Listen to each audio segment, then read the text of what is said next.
il faut être vrai. Et la vérité commence par quoi? Les faits.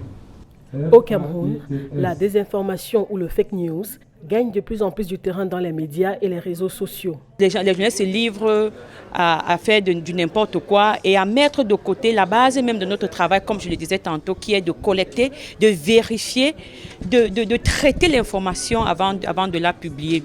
Malheureusement, ça se voit dans le métier de manière générale et encore plus dans le domaine sportif.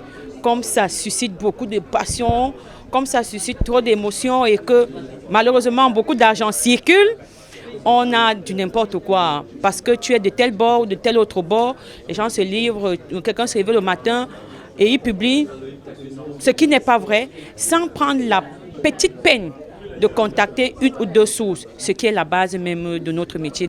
Et dans le domaine sportif, justement, joueurs, entraîneurs et présidents de clubs ne sont pas à l'abri du fake news. Un fake news qui me visait personnellement. Un beau matin, je vois une longue lettre dans un forum du club avec pratiquement 1000 administrateurs, supporters et tout ça, qui m'accusent d'avoir... La veille, j'avais mangé avec le président Ito, qui m'accuse d'avoir demandé au président Ito de renvoyer quelqu'un que je connaissais bien, quelqu'un qui d'ailleurs même était mon cousin.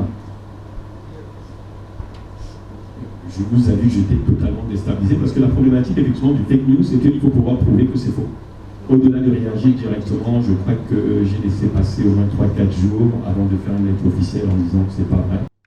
C'est pour exhorter les journalistes à être plus rigoureux dans le traitement de l'information que l'Union des femmes reporters sportives d'Afrique, Antenne du Cameroun, a organisé ce 3 mai 2024 à Douala une table ronde sous le thème « Le journaliste sportif à l'épreuve du fake news ». Il demande aux uns et aux autres, notamment aux journalistes sportifs, de faire très attention et d'être de nouveau prudents pour ce qui est de la collecte et du traitement de l'information.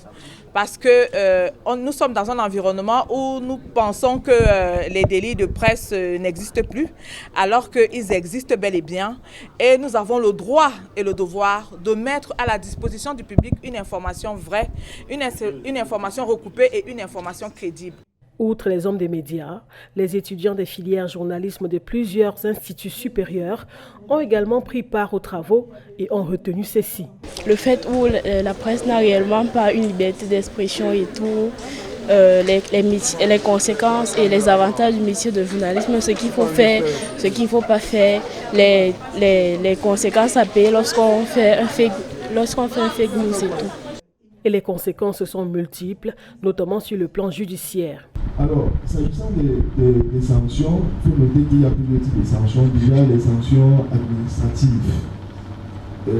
La saisie, lorsqu'il s'agit d'un organe de presse écrite, on peut saisir les journaux.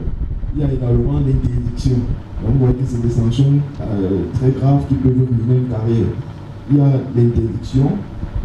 Ces sanctions peuvent être prises par les autorités administratives, les préfets, sous-préfets, mais s'agissant de l'interdiction particulièrement, c'est le MINAT.